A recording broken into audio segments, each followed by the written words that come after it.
मैं सत्येंद्र सर आप लोगों को आज हिंदी पढ़ाऊंगा। देखिए, काफ़ी इंतज़ार के बाद अब यूपी पुलिस में वैकेंसी निकली है, तो मैं ये चाहूँगा कि प्रत्येक जो बच्चा मेहनत करेगा उसका सिलेक्शन निश्चित ही होगा। तो इसी क्रम में ज़्यादा समय बर्बाद न करते हुए, क्योंकि समय बहुत कम रह गया है, आप लोगों को विशेष मेहनत करनी है। बच्चों, मैं आपको बताना चाहूँगा कि मेहनत तो सभी करते हैं, लेकिन कामयाबी उनको मिलती है जो विशेष मेहनत करते हैं। इसलिए आपको विशेष मेहनत करने की आवश्यकता है। तो इसी क्रम में देखिए, मैं आपको आज पढ़ाऊंगा वर्णमाला। देखिए, ये वर्णमाला है। ये वर्णमाला को दो भागों में बांटा गया है, एक स्वर है और दूसरा व्यंजन है। तो इस वर्णमाला को दो भागों में बांटा गया है, स्वर और व्यंजन। तो इसी क्रम में आज आपको मैं स्वर पढ़ाऊंगा। तो देखिए, स्वतंत्र रूप से बोले जाने वाले वर्ड स्वर कहलाते हैं। जो बिल्कुल किसी दूसरे की सहायता न लेते हुए स्वतंत्र रूप से जो बोले जाते हैं, जो स्वतंत्र रूप से बोले जाने वाले वर्ड होते हैं, उन्हीं को हम स्वर कहते हैं। तो देखिए, ये मुख्यतः तीन प्रकार के होते हैं, क्योंकि इनमें जो प्रश्न आते हैं वो इसी टाइप से पूछे जाते हैं। तो ये आपको बहुत ध्यान से पढ़ना बहुत जरूरी है। तो देखिए, पहला, उच्चारण काल के आधार पर ये तीन प्रकार के होते हैं। जब हम उच्चारण करते हैं तो उसके आधार पर ये तीन प्रकार के होते हैं। वैसे देखिए, प्रश्न आता है, मैं आपको ये पढ़ाने के बाद अंत में मैं आपको प्रश्न भी कराऊंगा। जितने भी प्रश्न आए होंगे किसी भी परीक्षा में, स्वर और व्यंजनों से जितने भी प्रश्न आए होंगे, वो सारे के सारे मैं प्रश्न आपको कराऊंगा। तो देखिए, उच्चारण काल के आधार पर ये तीन प्रकार के होते हैं। पहला, ह्रस्व स्वर। पहला होता है ह्रस्व स्वर। ह्रस्व स्वर में बताना चाहूंगा क्या होता है कि जिसको बोलने में समय कम लगे। आपने देखा होगा कि यदि इसको बोलेंगे हम तो बहुत एक मात्रा का समय लगता है। यानी ये हम कह सकते हैं कि जिसको बोलने में एक मात्रा का समय लगे वो ह्रस्व स्वर होते हैं। तो इसमें अ और ए और ओ, ये तीन आते हैं। इसमें ह्रस्व स्वर में अ, ए और ओ ये आते हैं। दूसरा मैं आपको बताऊंगा दीर्घ स्वर। दीर्घ स्वर यानी इससे ज्यादा समय लगे, यानी ह्रस्व स्वर से यदि जिसमें ज्यादा समय लगे वो दीर्घ स्वर होते हैं। जिस तरीके से देख सकते हैं आप, आ, देखिए ह्रस्व स्वर में अ, ए, ओ एक मात्रा का समय लग रहा है, तो इसमें ज्यादा लग रहा है। आ, ई, ऊ, ए, आए, ओ, आओ, ओ। अब बच्चों में बताना चाहूंगा, ये आगत स्वर है। ये इसका प्रयोग हम करते हैं, बताएंगे आपको। तो इस तरीके से इसमें ह्रस्व स्वर से ज्यादा दीर्घ स्वर में समय लगा। और उसके बाद तीसरा है प्लुत स्वर। इसमें इन दोनों से ज्यादा, ह्रस्व स्वर से ज्यादा दीर्घ स्वर में और दीर्घ स्वर से भी ज्यादा प्लुत स्वर में। इसमें प्लुत स्वर में जो हम प्रयोग करते हैं उसमें तीन मात्रा का समय लगता है। जिस तरीके से देखिए, यदि हम सादा इसको ना करें तो हम पढ़ेंगे ओम, लेकिन इसको हम यदि पढ़ेंगे, प्लुत स्वर का प्रयोग किया गया है, तो इसको हम और ज्यादा समय लेकर पढ़ेंगे ओम। तो इस तरीके से हमने ये प्लुत स्वर होता है। बच्चों, ये मैंने बताया आपको, ये उच्चारण काल के आधार पर है।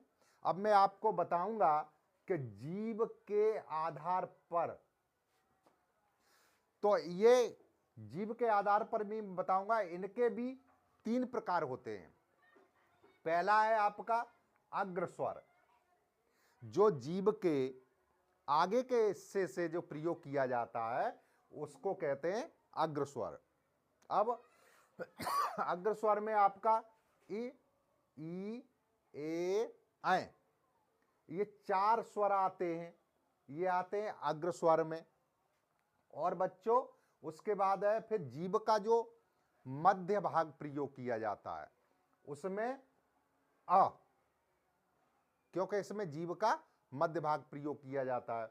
उसके बाद है फिर पश्च, जीभ का पीछे का हिस्सा जहां प्रयोग किया जाता है उस पर आ, उ, ओ, औ। तो इस तरीके से ये भी 3 प्रकार के, जीभ के आधार पर ही 3 प्रकार के हैं। जो स्वर बोलने में जीभ के आगे का भाग प्रयोग किया जाता है वो अग्रस्वर, मध्य का भाग किया जाता है वो मध्य स्वर, और पीछे का भाग जो प्रयोग किया जाता है वो पश्च स्वर कहलाता है। तो बच्चों आपने ये देखा। उसके बाद आपको तीसरा है मुख द्वार खुलने के आधार पर। देखिए हमारा मुंह कितना खुलता है, जितना हमारा मुंह खुलता है उसी के आधार पर ये 4 भागों में बांटा गया है। स्वर को 4 भागों में बांटा गया है। पहला है विव्रत, विव्रत स्वर है पहला। विव्रत स्वर में क्या आता है? आ। इसमें हमारा पूरा मुंह खुलता है, विव्रत आ। उसके बाद है अर्ध विव्रत। अच्छा, अर्ध विव्रत मतलब आधा मुंह खुलेगा, इसमें अ, ए, औ, इसमें आधा मुंह खुलेगा। उसके बाद है संवृत, इसमें लगभग मुंह बंद ही रहता है, ई, उ, वहीं के वहीं लगभग बंद रहता है। और अर्ध संवृत यानी आधा खुलता है फिर मुंह, इसमें ए, ओ। तो इस तरीके से ये जो आपने स्वर पढ़े, इनमें से यदि क्वेश्चन पूछे जाएंगे तो आप इतना अच्छी तरीके से पढ़ लीजिए कि इसमें से कोई भी प्रश्न आए तो वो न छूट ना पाए। तो बच्चों इसके आधार पर मैं आपको फिर बताना चाहूंगा। उसके बाद आता है उच्चारण के स्थान, यानी इनको हमें बोलने के लिए उच्चारण का स्थान, जीभ का कौन सा स्थान होता है, गले का कौन सा स्थान होता है, तो ये चीज हम आपको बताएंगे। कि देखिए उच्चारण के स्थान पर पहले कंठ, अ और आ, ये हम सीधा कंठ से बोलकर देख लीजिए, अ, आ। इसमें हमारी बिल्कुल सीधी, गले से सीधी आवाज निकलती है। तो ये होता है हमारा कंठ, इनका उच्चारण स्थान क्या है? कंठ। उसके बाद आता है तालु, ई, ई, तालु, जीभ है जो तालु से छूती है, तो इसको हम ई को हम तालु कहते हैं। उसके बाद है होष्ठ, होठ। तो देखिए ओ, उ, इनमें होठ का प्रयोग किया गया है, तो इनका उच्चारण स्थान होष्ठ है, उ का उच्चारण स्थान होठ है। उसके बाद है ऋषि वाली री, इसका ये मूर्धा। उसके बाद ए, ऐ, इसमें कंठ और तालु दोनों का प्रयोग किया जाता है। इनको कंठ तालु का प्रयोग करते हैं ए, ऐ में, इसलिए इनको कंठ तालव्य भी बोलते हैं बेटा। तो कंठ तालव्य भी इसको हम बोलते हैं। और उसके बाद है कंठ और होष्ठ, यानी ओ, आओ जो है, ओ, आओ का उच्चारण स्थान है कंठ और होष्ठ, क्योंकि उसमें कंठ का और होठ का प्रयोग किया जाता है। तो देखिए बच्चों, अभी आप स्वर पढ़ रहे थे तो मैं आपको बताऊंगा कि इनके संख्या के भी प्रश्न आते हैं। तो इसमें क्या होता है कि जो स्वर है उसमें यदि पूछता है तो कुल स्वर कितने होते हैं, तो आपका आंसर होगा कि कुल स्वर होते हैं 13। लेकिन यदि इसी प्रश्न को पूछे कि आपके स्वर कितने होते हैं, तो स्वर होते हैं 11। अब ये 11, इसमें क्या होता है कि बेटा ये 2 हैं वो अयोग बा हैं, ये स्वर की श्रेणी में नहीं आते और स्वर की श्रेणी में भी आते हैं, इसलिए यदि इनको जोड़ लिया जाता है, यदि कुल योग पूछता है तो हम कहते हैं कि 13 हैं, और यदि पूछे कि स्वर कितने होते हैं तो 11 आंसर देते हैं। तो बच्चों मैं आपको बताना चाहूंगा जो सभी स्वर होते हैं वो सघोष होते हैं। सभी स्वर कैसे होते हैं? सघोष होते हैं और अल्प प्राण होते हैं। अब मैं ये बताना चाहूंगा ये स्वर तंत्रिका होती हैं, उनमें जो श्वास में कंपन होता है उसके लिए ये सघोष होते हैं। और प्राण, प्राण माने वायु यानी हवा, उसमें वायु कितनी निकलती है उस आधार पर इनको अल्प प्राण की श्रेणी में रखा गया है। तो आपने ये स्वर पढ़े। अब मैं आपको दूसरा वर्णमाला का दूसरा भाग है व्यंजन, तो मैं अब आपको व्यंजन पढ़ाऊंगा। इसमें बेटा देखिए व्यंजन में भी आप देख सकते हैं, पहला है स्पर्श व्यंजन। व्यंजन को भी कई भागों में बांटा गया है, तो सबसे पहले है स्पर्श व्यंजन।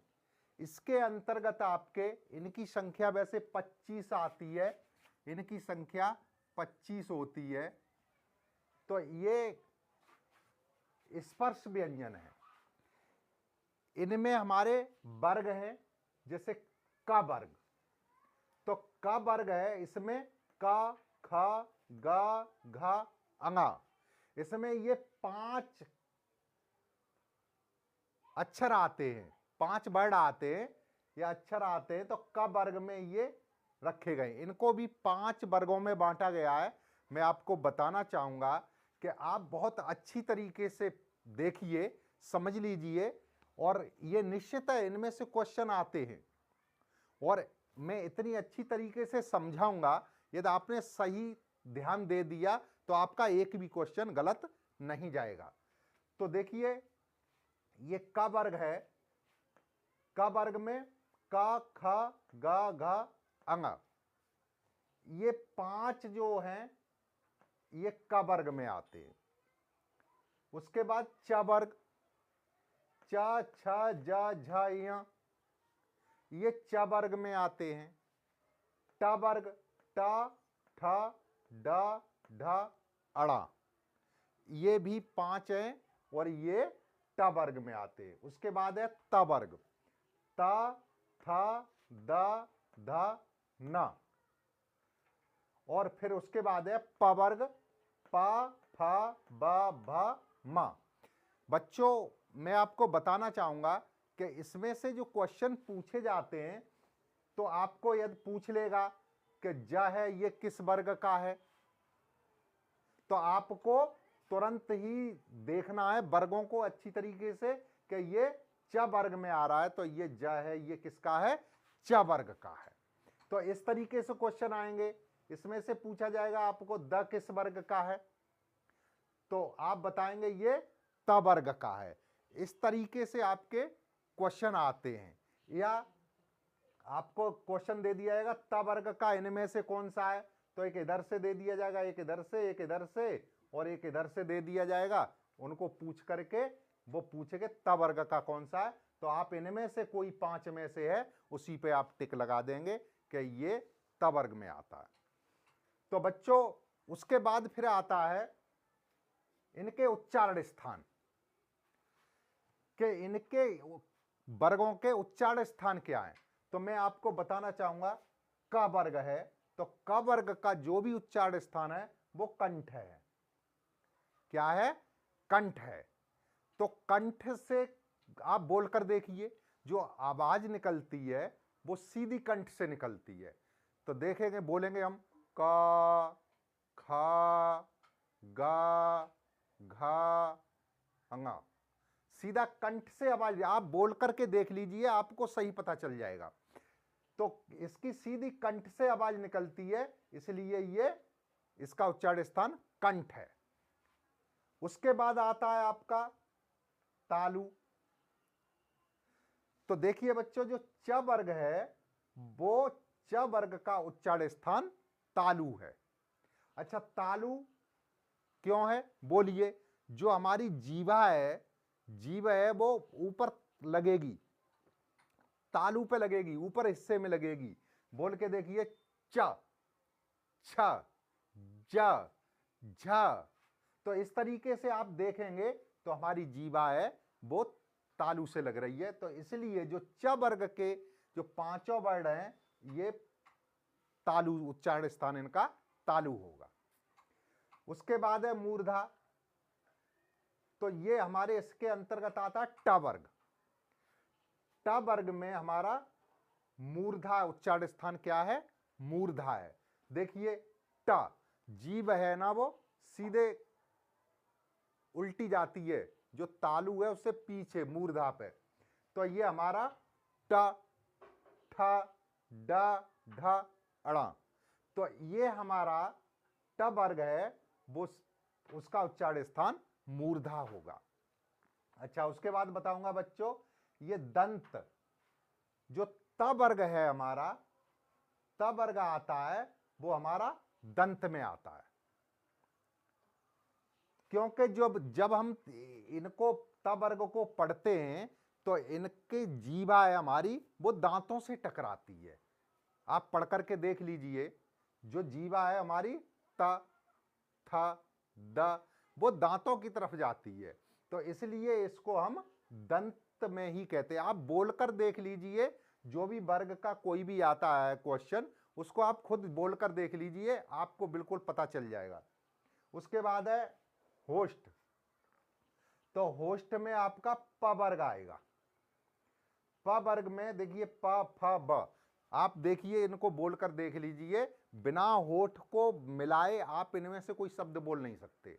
देखिए प, फ, ब, भ, म, इनमें आप बिना इनको ओठों को मिलाए नहीं बोल सकते। तो बच्चों ये मैं आपको बताना चाहूंगा कि इनके उच्चारण स्थान है, ये बहुत जरूरी है कि आप बोल करके देख लें, आपको उच्चारण स्थान पता चल जाएगा, कोई कठिनाई नहीं होगी। अच्छा, इसके बाद मैं आपको बताना चाहूंगा कि देखिए वर्ग का पहला बताऊंगा मैं आपको, वर्ग का पहला और दूसरा जितने भी ये वर्ण हैं ये अघोष होते हैं। मैंने बताया अघोष और सघोष ये क्या होते हैं कि जो हमारी स्वर तंत्रिका है उसके श्वास में जो कंपन होता है उसके आधार पर इनको इस श्रेणी में रखा जाता है। तो जो वर्ग का हमारा पहला और दूसरा अक्षर है वो अघोष में आएगा, और तीसरा, चौथा और पांचवा ये आपका सघोष में आएगा। तो बच्चों मुझे लग रहा है आप समझ रहे होंगे, वर्ग का पहला और दूसरा अघोष में और तीसरा, चौथा, पांचवा सघोष में आता है। बच्चों इसी तरीके से इनको अल्प प्राण और महाप्राण में कि वायु कितनी निकलती है, तो वायु के आधार पर इनकी श्रेणी अल्प प्राण में। तो देखिए वर्ग का पहला, तीसरा और पांचवा, पहला, तीसरा और पांचवा ये होगा अल्प प्राण। 135 आप पढ़ सकते हैं, आप याद कर लीजिए, पहला, तीसरा और पांचवा, या तो आप याद कर सकते हैं कि ये आपका 135 है। दूसरा याद कर सकते हैं आप विषम, जो विषम संख्याएं हैं, पहला, तीसरा और पांचवा ये हमारे अल्प प्राण है, और दूसरा और चौथा यानी ये 24 ये आपके महाप्राण है।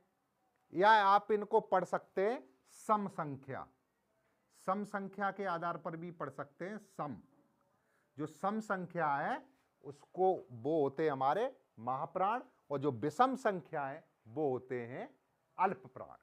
तो इनकी संख्या बच्चों 35 है, स्पर्श व्यंजन की संख्या 25 है। तो आप इस तरीके से ये कंप्लीट हो गया होगा। तो मैं आगे बताऊंगा कि उसके बाद आते हैं अंतस्थ व्यंजन। व्यंजनों में ही है अंतस्थ व्यंजन, इनमें क्या होता है, या, र, ल और व, इनकी संख्या 4 है। ये जो 4 होते हैं ये अंतस्थ व्यंजन है। तो इनका उच्चारण स्थान जो हमारा ए होता है उसका उच्चारण स्थान तालु है, और र होता है उनका उच्चारण स्थान दंतमूल है। देखिए ये दांत और मसूड़े के सहारे से बोला जाता है, इसलिए इनको दंतमूल बोलते हैं। और जो ला है ये भी हमारा दंतमूल है, इनको भी दांत और मसूड़े के सहारे से ही बोलते हैं, इसलिए ये भी दंतमूल है। उसके बाद आता है व, ये इसमें क्या होता है, व में निचला यानी दांत के साथ निचला होठ लेते हैं, इसलिए इसको दंतोष्ठ बोलते हैं, व बोलते हैं। तो इसमें निचला होठ प्रयोग होता है, इसलिए इनको दंतोष्ठ बोलते हैं। इसके बाद मैं बताना चाहूंगा बच्चों कि जो या और व होता है ये अर्ध स्वर है। या और व कैसा है, अर्ध स्वर है, क्योंकि ये स्वर की श्रेणी में भी आते हैं, जहां कहीं स्वर का प्रयोग होता है तो वहां स्वर भी आ जाते हैं, और ये व्यंजन में भी चले जाते हैं, इसलिए इनको अर्ध या स्वर में प्रयोग किया जाता है, इसलिए इनको अर्ध स्वर बोलते हैं। या और व को अर्ध स्वर बोलते हैं। अच्छा ये रा है, ये प्रश्न आते हैं बच्चों, ये परीक्षा में प्रश्न बहुत पूछे जाते हैं। तो ये रा है, रा को लुंठित बोलते हैं, लुंठित, और ल को पार्श्विक बोलते हैं। तो ये आपको बहुत अच्छी तरीके से याद रखना है, क्योंकि यदि स्वर पूछा जाए, अर्ध स्वर कहीं पूछा जाता है तो या और व अर्ध स्वर की श्रेणी में आते हैं, ल लुंठित बोलते हैं और ल को पार्श्विक बोलते हैं। तो इस तरीके से आपको, उसके बाद आते हैं ऊष्म व्यंजन। जब ऊष्म व्यंजन आते हैं बेटा तो इसमें स, स, स और ह, ये इनकी संख्या 4 होती है, इनकी भी संख्या 4 होती है बच्चों, और इनकी भी संख्या 4 होती है। इसमें देखिए जो ऊष्म व्यंजन है ये ऊष्मा के आधार पर है, कितनी ऊष्मा, गर्म हवा निकलती है, इसलिए इनको ऊष्म व्यंजन की श्रेणी में रखा गया है। तो देखिए स है, स को उच्चारण स्थान है तालु, स का उच्चारण स्थान है तालु, और दूसरे स का उच्चारण स्थान है मूर्धा, और तीसरे स का दंतमूल, ये भी दांत और मसूड़े के सहारे से बोला जाता है, इसके लिए दंतमूल। जो ह है ये स्वर यंत्रीय है, तो जो अंदर से श्वास का कंपन होता है उससे ये ह बोला जाता है, इसलिए इसको स्वर यंत्रीय बोलते हैं। उसके बाद मैं बताना चाहूंगा जो ऊष्म व्यंजन है बेटा, ये स, स, स, ये अघोष होते हैं और महाप्राण होते हैं। अघोष में आपको बता चुका हूं, सघोष और अघोष, वो श्रेणी में जो स्वर तंत्रिकाएं होती हैं उनकी श्वास में जो कंपन होता है तो उससे ये अघोष और सघोष होते हैं, और वायु जितनी होती है उसके अल्प प्राण और महाप्राण। तो हमारे ये जो हैं ऊष्म व्यंजन अघोष हैं और महाप्राण हैं। उसके बाद जो ह होता है ये सघोष में आता है। बच्चों में बताना चाहूंगा कभी कभी क्या है, यहाँ गलतियां हो जाती हैं कि चारों हैं अघोष और सब महाप्राण में आ जाते हैं, लेकिन नहीं, जो हमारा ह है वो महाप्राण तो है लेकिन अघोष नहीं है, हा हमारा कैसा है, सघोष है। तो इस तरीके से इनकी संख्या 4 है। उसके बाद मैं बताऊंगा उत्क्षिप्त व्यंजन। देखिए ये जो 2 अक्षर हैं वो ढा के नीचे रखी है आपकी पॉइंट, और ये ड के नीचे रखी है, तो ये जो हैं ये हमारे आते हैं उत्क्षिप्त व्यंजन में। इस तरीके से हमारी यदि संख्या पूरी हम जोड़ते हैं तो 52 हो जाती है। कितनी हो जाती है, 52। यदि कुल पूछा जाए कुल वर्णमाला में कितने अक्षर होते हैं तो 52 होते हैं। मैं प्रश्न कराऊंगा आपको, इसके बाद जितने इससे संबंधित प्रश्न है मैं पूरे प्रश्न कराऊंगा। उसके बाद आता है आपका संयुक्त व्यंजन।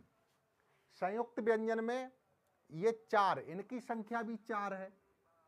संयुक्त व्यंजन ये इसलिए बोले जाते हैं कि ये 2 बड़ों के हिसाब से बने हैं, 2 बड़ों को मिला करके ये बने हुए हैं, इसलिए इनको संयुक्त व्यंजन कहा जाता है। बच्चों ये 6 है, इसको ध्यान रखना, ये बहुत क्वेश्चन आते हैं इसमें। तो ये जो 6 बोलते हैं इसको का और स से बना है, का और स से मिलकर बना है। ये आपकी हलंत है, हलंत बहुत जरूरी होती है। तो ये का और स से मिलकर बना है 6, त्र बना है ता और प्लस र से। मैं आपको बताना चाहूंगा ये हलंत लगी होगी, किसी किसी में क्या करते हैं वो दोनों में लगा देते हैं, और किसी में यदि आपको घुमाने के लिए कभी कभी रा पे लगा देंगे, ता पे नहीं लगाएंगे। तो आपको ये बहुत ध्यान रखना है, जो हमारा प्रथम अक्षर है जिससे मिलकर बना है उस पे हलंत लगेगा। तो फिर ज्ञा है जा और यहां से मिलकर बना है, और फिर स्र है ये सा और र से मिलकर बना है, यहां हलंत है। तो इस तरीके से बच्चों आपने ये व्यंजन पढ़े, इसमें मैंने सारा कुछ आपको बता दिया है। अब मैं आपको इनके जो संबंधित प्रश्न आते हैं वो प्रश्नों को पढ़ाऊंगा। बच्चों एक बार यदि सही तरीके से आप पढ़ लोगे, और मैं इतने प्रश्न इसके पढ़ाऊंगा आपको कि आपका क्वेश्चन एक भी यूपी पुलिस से खाली नहीं जाएगा।